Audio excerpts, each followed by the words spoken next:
Hello, everyone, and welcome to a new session with Rights and Responsibilities Awareness Initiative. Today, we're lucky to have Danielle and Megan from Libro Credit Union to talk to us about two important financial plans, which is the RRSP and the TFSA. Thank you, Danielle and Megan, for being here today with us. Thank you very much for having us, Haitham. Megan and I are here from Libro Credit Union, as Haitham mentioned. We'll have just a brief introduction of ourselves, and then we'll get into the topic. As he mentioned, we're going to be talking today about RRSPs and TFSAs. We'll go into what those actually stand for. But I just want to be clear that Megan and I were here from Libro. We work for Libro. I do a lot. I do lending there, opening accounts at Libro Credit Union. I've been at Libro for about 18 years, and I'll let Megan introduce herself too. Thanks so much, Dan. Good evening, everyone. My name is Megan Deslip, and I'm an investment specialist at Libro. So RRSPs and the tax-free savings account is stuff that I talk about on an everyday basis, and I'm really excited to be here and share this information with you today. Yeah, so thank you very much again, Haitham, for having us. So just to be clear that this is a financial literacy series that we offer, this is one of the topics. This is just Libro going out into the community and sharing info about financial products, services, and just making sure that people have the information that they need. It's not a sales pitch at all. It's just making sure that you understand or you have the information that you need when you're going to make your financial decisions in life. So with that, I think we will take it away with the presentation, and I think Megan's going to be starting us off. Yes, thank you, Dan. So as we're all virtual, housekeeping, you know where your washrooms are, cell phones and all of that stuff. So we're going to skip right over that into the start of our presentation. So who here has a goal that they're saving for? Just thinking to yourself, something that you're saving up for or planning for long term, whether that's saving for a car, a vacation, long term for retirement, maybe you're saving for your house. Just think to yourself about what you're saving for currently. Talking about RRSPs and TFSAs, they can be beneficial for saving for all of those things I just mentioned and more. So today we're going to talk about the benefits of RRSPs and TFSAs, which we'll explain those acronyms in just a moment, how to decide which one to invest in, maybe RRSPs, maybe tax-free savings accounts, or both, and then the different types of products that can be held within these. And once again, not a sales pitch. And then even more than that. So we're going to start with what is an RRSP. So that stands for a registered retirement savings plan. And it's a really good way to help save for your retirement. So if that was one of your goals that you thought of at the beginning, an RRSP can be very beneficial for that.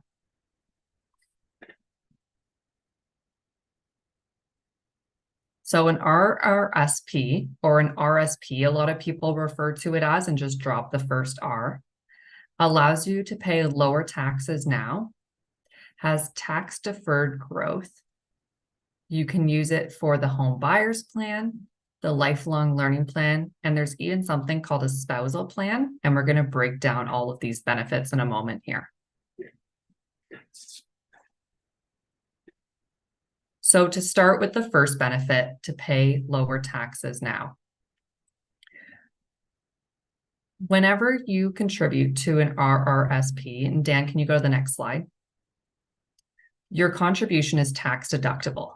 So what that means is that if you earn $40,000 a year or however much income you earn, and you put $1,000 into an RRSP, you're going to be taxed as if you're earning $1,000 less than your actual income. So in this scenario, this person would be taxed as if they're earning $39,000 instead of $40,000. And then that results in tax savings for having $1,000 less income. So your tax refund could be $300 in this scenario. The next thing is tax deferred growth. So any interest that you earn in an RRSP is not taxed until you cash it in. So most people cash out their RRSP when their income is lower. So they pay lower taxes on the contribution that they've made and the interest that they've earned. So if we think back to that original $1,000 that was just invested, say when you retire, that $1,000 is now worth $1,200. Over the years that you've had it invested, you don't have to pay the investment growth on that $200 that you've earned. But then when you take that $1,200 out in retirement, it counts as income at that time. So the goal is that you're in a higher tax bracket when you're working and making RSP contributions. So you're having a higher percentage of taxes that you're not paying. And then when you're retired and you're in a lower tax bracket, then you're taking that money out and it's counting as income at that time. The next possibility with an RSP is that it can actually be used to help you save for a house. So once again, if saving for a house was one of your goals, an RSP could be an option for you. So there's something called the home buyer's plan. And how it works is that that savings you've had in your RSP that you've had tax deductions for, you can withdraw up to $35,000 from it with no tax penalty. So it's not going to count as income to buy your first home. Now, there are some restrictions in place on what constitutes being a first-time home buyer. So I would definitely recommend talking to someone at your financial institution if this is something that you want to do. And then you have 15 years to repay it with no penalty. So how this works is, for simple math, I'm just going to say, if you take $30,000 out of your RSP, you don't have to pay any taxes on it. And then over the next 15 years, you're required to put at least $2,000 back into your RSP.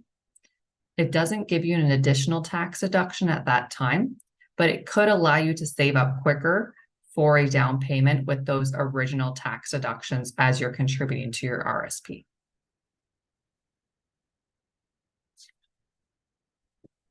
The next benefit is a lifelong learning plan. This works similarly to the home buyer's plan that we just discussed, but instead it's to save for education. So this plan allows you to take up to $10,000 per year or $20,000 for education purposes with no tax penalty.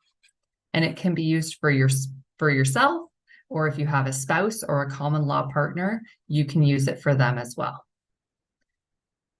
So the time frame for the lifelong learning plan is just a bit different than the home buyer's plan. So it's 10 years instead that you have to pay it back to your RSP. So either $1,000 a year or $2,000 a year, depending on how much you took out for your education.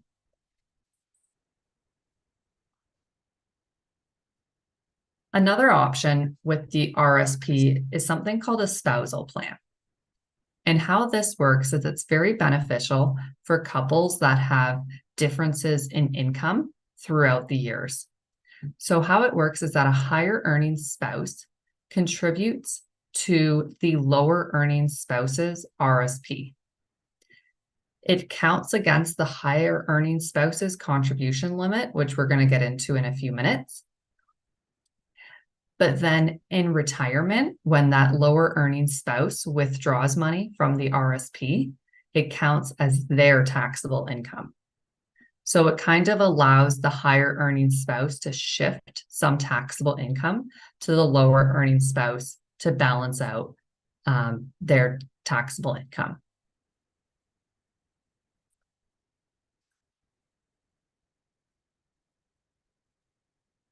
There are many different products that can be held within an RRSP to help your investment grow as much as possible, which is typically everyone's goal, to try to save and make their money grow as much as can be. I would recommend that you talk to your specific financial institution on what they offer as well. And I'm not going to go into too much detail about this list, as a lot of different institutions offer different products.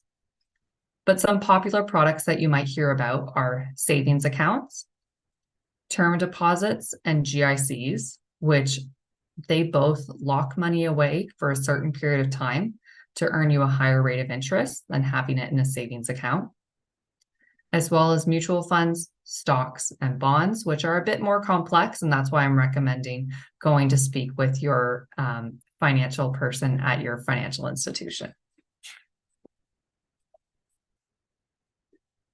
So then you heard me mention RRSP contribution room. So an RRSP contribution limit is built on your previous year's income. So 18% of your previous year's income up to $29,000 is what builds your RRSP contribution. If you had previous years that you had income that you didn't contribute to an RRSP, then that carries forward as well. And you can contribute to an RRSP up to 60 days from January 1st. So it's usually March 1st, but next year with the leap year, it's going to be February 29th. If you don't know what your RRSP contribution room is, you can find it on your notice of assessment, which is what the CRA sends you after you file your annual taxes for the year and they've had a chance to review them. And also through an online CRA account. And it's right on the homepage there. It'll say your RRSP contribution limit. It'll also have your TFSA contribution limit that Dan's going to be speaking about in a moment. And if you don't have a CRA account online, I strongly recommend setting one up because it's very handy to have. And now I'm going to turn it over to Dan to talk about the TFSA.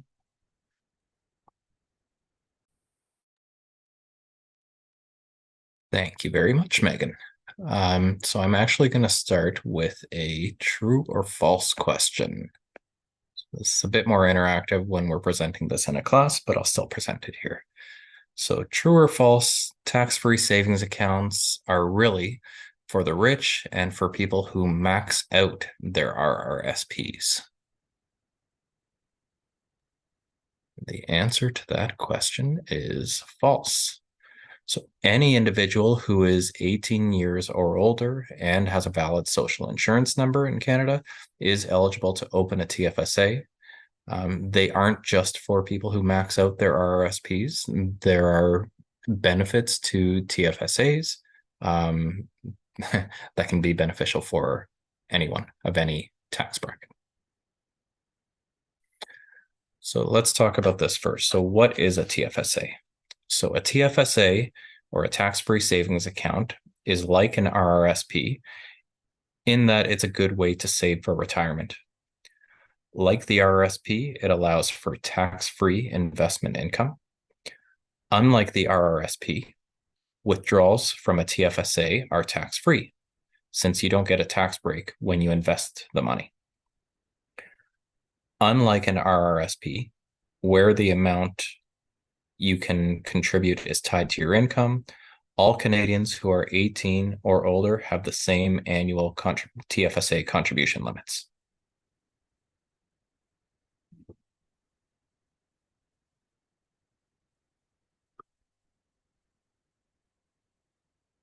So the benefits of a TFSA, four primary benefits include that TFSAs are flexible, they're convenient, they are a tax-efficient way to save, and they are non-disruptive.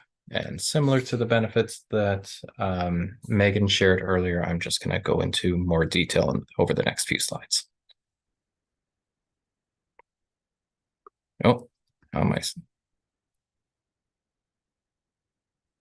I guess we're just jumping to TFSA benefit number 2, flexibility. So one of the big advantages of a TFSA is that it is flexible.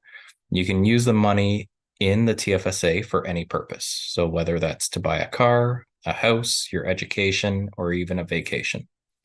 You can compare this to an RRSP, which you can only withdraw without a tax penalty to buy your primary home for your own or your spouse's, for your own or your spouse's educational purposes.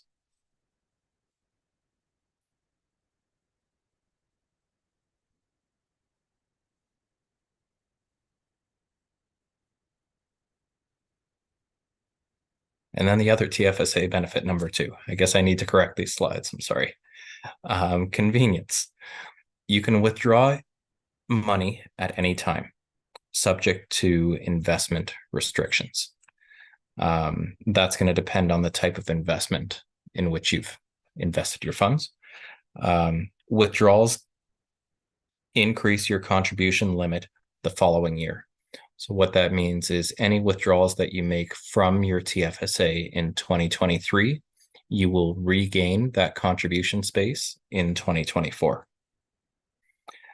And also similar to RRSPs, any unused contribution room can be carried forward to use in future years.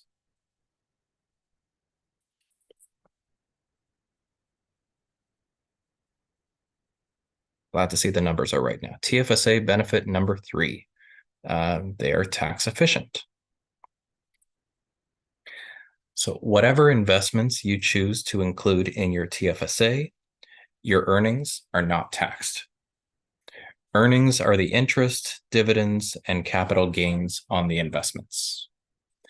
For example, an individual contributing $200 a month to a TFSA for 20 years, assuming an average annual return of 5.5%, will accumulate about $11,000 more in savings than if the investment had been made in a taxable savings vehicle.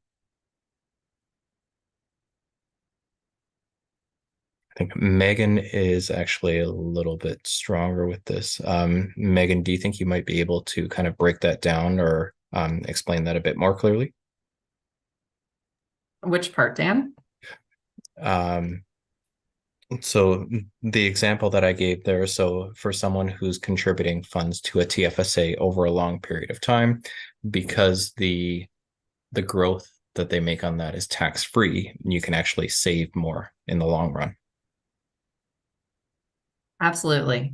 So, for example, if we go back to the beginning when we made $1,000 contribution, so if we take that same $1,000 and invest it into a tax-free savings account versus not investing it into a tax-free savings account, and say at the end of the year that investment's increased by $50. In a traditional investment that's not part of your tax-free savings account and not part of your RSP, then that $50 would be taxable income to you. So maybe your take home from that is only going to be actually $40 after you've paid income tax on it. Versus with a tax-free savings account, that $50 has been earned tax-free. And then by keeping that $50 invested within your TFSA, it will start to compound, which we're going to go over compounding interest a bit later. But what that basically means is that you're starting to earn interest on money that on interest that you've earned. So that $50 is going to continue being invested for you and receiving more interest versus with the other option, you only have $40 that's doing that. So that's just one example, but over time that can make a big difference in the value of your investment. Does that make sense, Dan? Yes, that's great. Thank you very much, Megan. Very helpful. And sorry, I'll continue now. So withdrawals are tax-free. So you do not pay taxes on money you withdraw from a TFSA. So compare this to an RRSP, where you pay taxes on the money once it's been withdrawn from the account. This is one advantage that TFSAs have over RRSPs.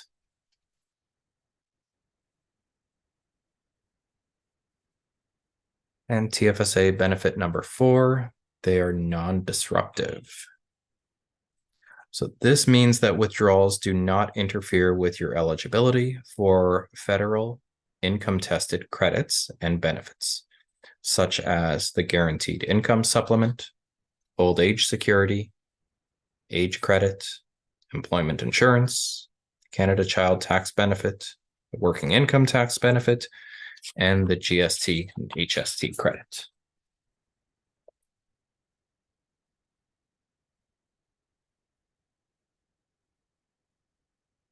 Maximum TFSA contribution.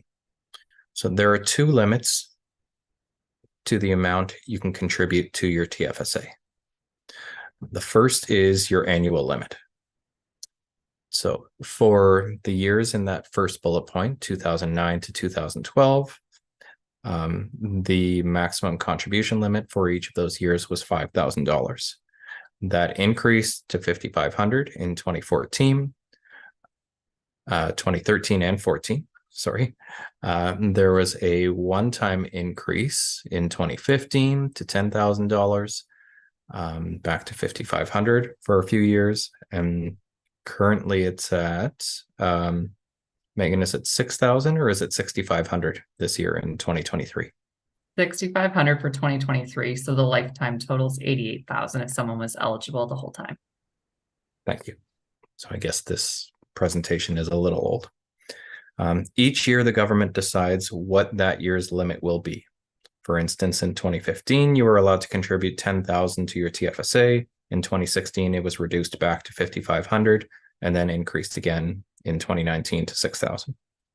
If you don't contribute in a particular year, you can still contribute to your TFSA for each year that you were eligible. For example, if your eligibility started in 2016, then you could contribute $5,500 for 2018, $6,000 for each year, 2019 to 2022. So it would come to a total of $29,500. A lot of fun numbers there to share. The second limit is the current lifetime limit available to you if you've been eligible every year that the TFSA program has been available since 2009. And as Megan mentioned before, this slide here shows $81,500, but that was as of January 2022. As of this year, 2023, the limit is $88,000.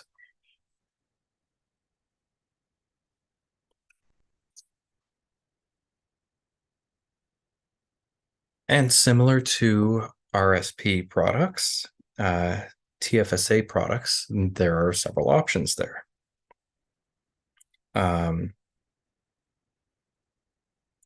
So as Megan mentioned before, similar products, savings accounts, term deposits, and guaranteed investment certificates are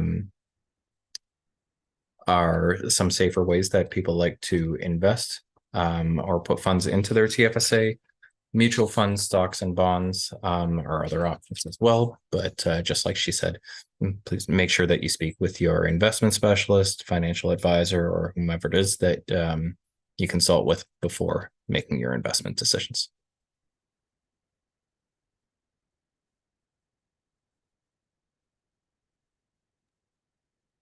And now I'm going to continue on with some comparisons between RSPs and tax-free savings accounts. Before I do, Haitham, do we have any questions from the audience? Well, so far, the only question we've got is this recorded? And I've answered yes. Okay. Yeah. So if you have any questions, please feel free to type it into the comments, whether you are watching us through YouTube, Facebook, LinkedIn, or Twitter, and I will ask our presenters those questions so they could be answered accordingly. Perfect. Thank you. I know we're covering a lot of information here, so we want to make sure that if something needs to be reclarified or anything, that we're getting to those questions. Thanks. All right, so another true or false question. So just think of the answer to yourself.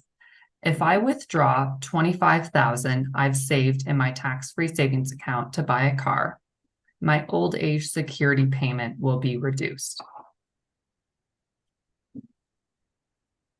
And that answer is false. So old age security is payable to seniors over 65, and it's also based on income though. So if you have an income, a higher income in retirement, then there starts to be something called old age security clawback, and that reduces the amount that you receive. Whenever you're taking money out of your tax-free savings account, because it's not taxable at that time, then that doesn't affect your old age security.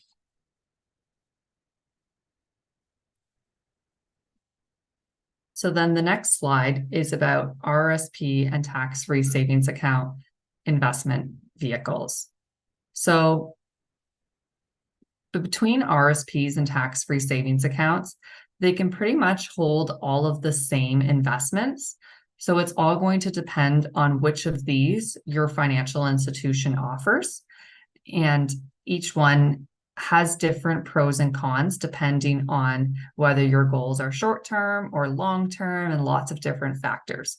So once again, I just recommend talking to the person that you go to at your financial institution to speak about which options can be best for you.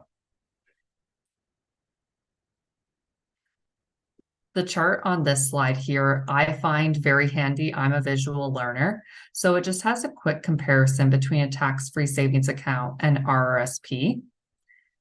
And it reviews that, is your contribution tax deductible? In an RRSP, yes, it is. So once again, that's reducing your income from that 40,000 example to 39,000. In a tax-free savings account, it's not though. So that $1,000 that you contribute to a tax-free savings account, you don't get to put on your taxes to reduce your income. On the flip side though, when you take money out of your RRSP, it's not tax exempt. So then that counts as income at that time. But when you take money out of your tax-free savings account, it is tax-free. So there's no income implications. RRSPs do offer spousal plans, while tax-free savings accounts don't.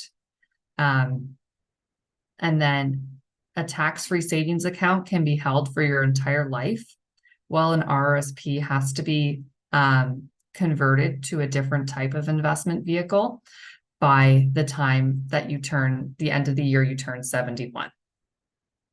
I'm not going to get too much into detail on that, but don't be concerned about that step if you're debating between an RRSP or tax-free savings account.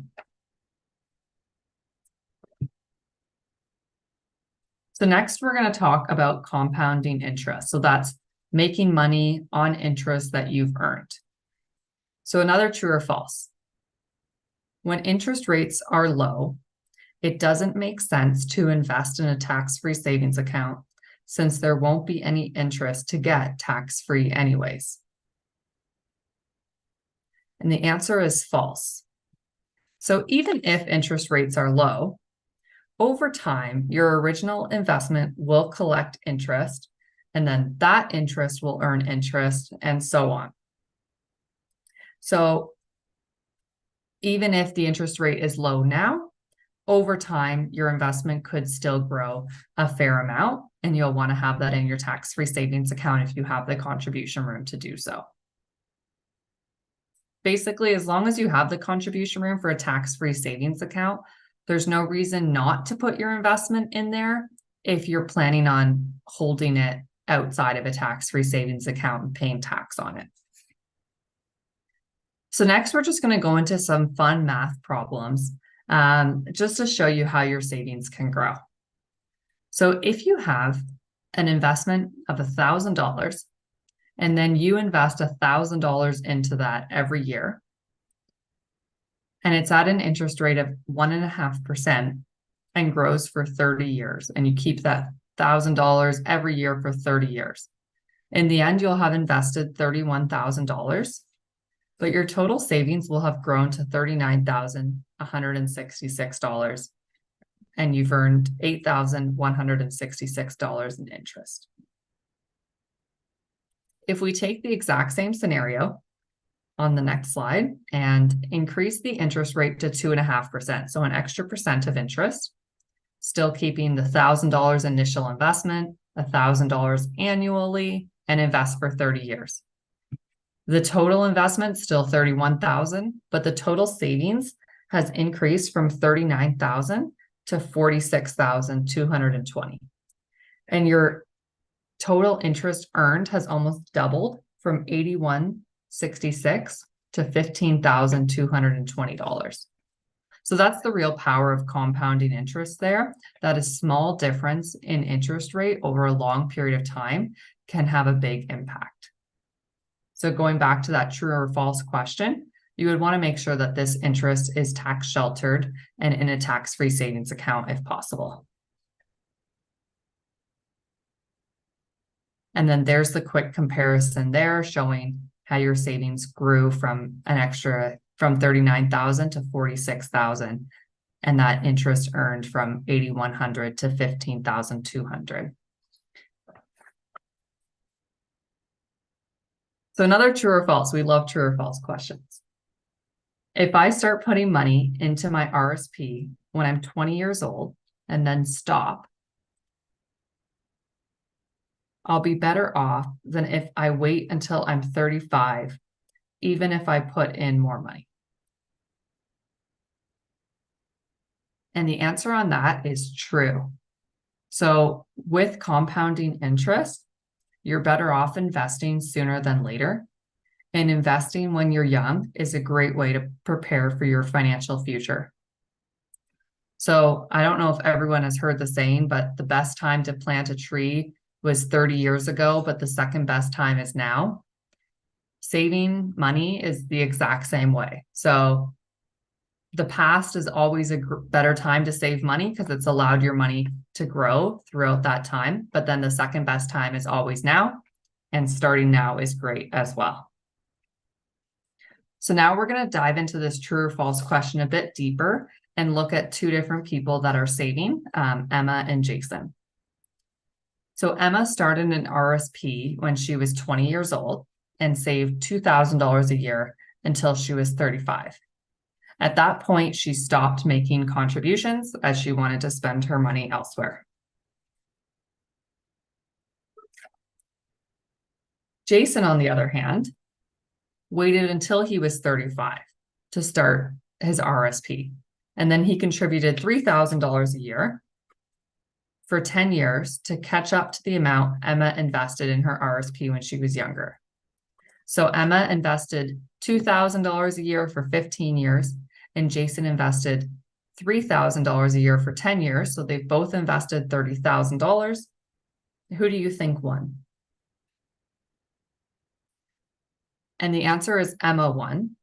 So by starting earlier, Emma's money had more time to grow and earn higher interest than Jason's, even though he was investing more money per year. So they each invested $30,000.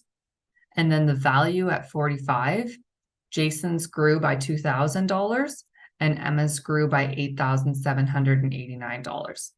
So once again, this just goes to show that starting earlier is very beneficial.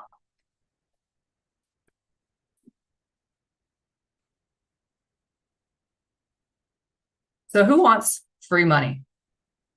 So the next step after this presentation is to decide whether a tax-free savings account or an RSP, or even both, is the best option for you. And it's not up just to you to decide that. Meeting with your bank or credit union to discuss options and meet with a financial professional can really help to discuss your personal situation and which option is the best for you. And then you can start saving money, even if it's just a small amount, $5 a paycheck or $10 a month, can add up over time and start earning you that compounding interest that's so valuable.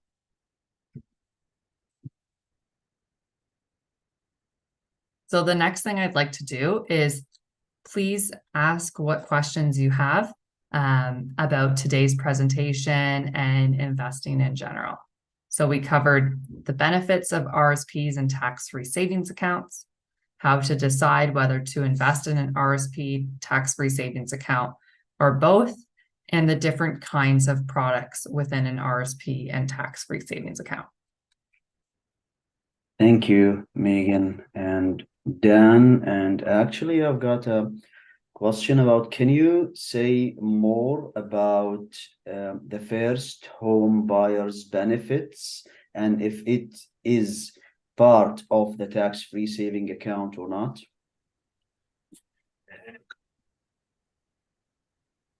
Yes, I'm happy to go into that. So the plan that I discussed is called the Home Buyers Plan, which takes money out of your RSPs. Are you able to go back to that slide, Dan? Yes, I'll get back there in just a minute. Okay, thank you.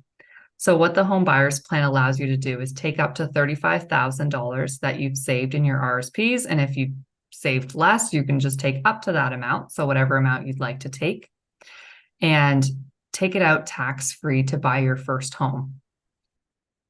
Now, this is one option, and then you repay back into your RSPs over a period of maximum of 15 years without a further tax deduction, but then you've allowed yourself to take that money out. Basically, it's like a loan to yourself in a way from your RSP.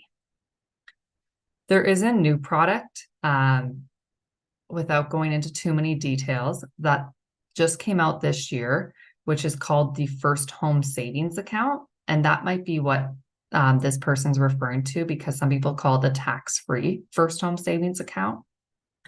And that's targeted towards first-time home buyers. So it's an option that can be used in addition with the Home Buyers Plan. And basically what it allows you to do is have an RSP contribution for any contributions that you make to the First Home Savings Account. But then when you take out the money to buy your first home, it's all tax-free and you don't have to worry about paying back to yourself either. So that's another way to help save for your first home. And once again, if you're going to talk to a bank or credit union, they'll be able to explain all the ins and outs of that, because there is an $8,000 annual contribution limit, as well as a $40,000 lifetime limit. And there's different time periods that you can hold it for as well. Thank you, Megan. I do have actually another question: how we can compare between the different financial institutions' products? That's a great question. So most financial institutions, I know myself, I like to research them a bit online first to see what they can offer. And most of them do have robust websites detailing their product offerings. But what I would recommend is just setting up an appointment with a financial person to discuss their products. And if you meet with maybe 2 or 3 different financial institutions, then you'll get a feel for the people that you meet with, and they'll be able to explain all of their products in depth. I hope that that answers the question there. Thank you so much. Well, I personally do have a question. What is the difference between the bank and the credit union? That's a great question. Dan, do you want to jump in and answer that, or do you want me to just keep going? You're on a roll. Why don't you keep on going with that, Megan? Okay. So the difference between a bank and a credit union is basically what it comes down to is our ownership structure. So at a bank, they're owned by shareholders, and the people called the board of directors that make decisions about the bank report to the shareholders. At a credit union, they're owned by their members. At Libro, we call them our owners because they own the credit union. And you have a bit more say in what happens with your financial institution, because the board of directors, who makes the big decisions about the credit union and appoints the CEO, they are elected by the owners or members of the credit union. So it can allow you to have a bigger say in your financial institution. Banks and credit unions typically offer a lot of the same products and services, but it's just the ownership structure that makes them unique. Do you have anything to add, Dan? I think that was a great description. Thanks, Megan. I would probably add to that credit unions they tend to be a bit more local than the large national or international banks. So credit unions, you'll usually see them smaller in like regional areas in each area of the province, and again, just having a bit more of an impact directly on the community itself. Thank you so much. I'm looking through our social media platforms to see if we have any more questions, and please feel free to type your question into the live chat or the comments if you have one. If we don't have, I think we may wrap up this session. Let me just going once, going twice. Okay, well, thank you, Daniel and Megan, for this wonderful, fruitful, informative presentation that was providing clear, direct information about those two programs. It was an honor to have both of you. Thank you so much for your kind help and support, and for your support to Rights and Responsibilities Awareness Initiative. It's our pleasure. Thank you very much for having us. By all means. And at the end of this session, for everyone, stay safe, stay well, and looking forward to see you at another session with Rights and Responsibilities Awareness Initiative. Thank you.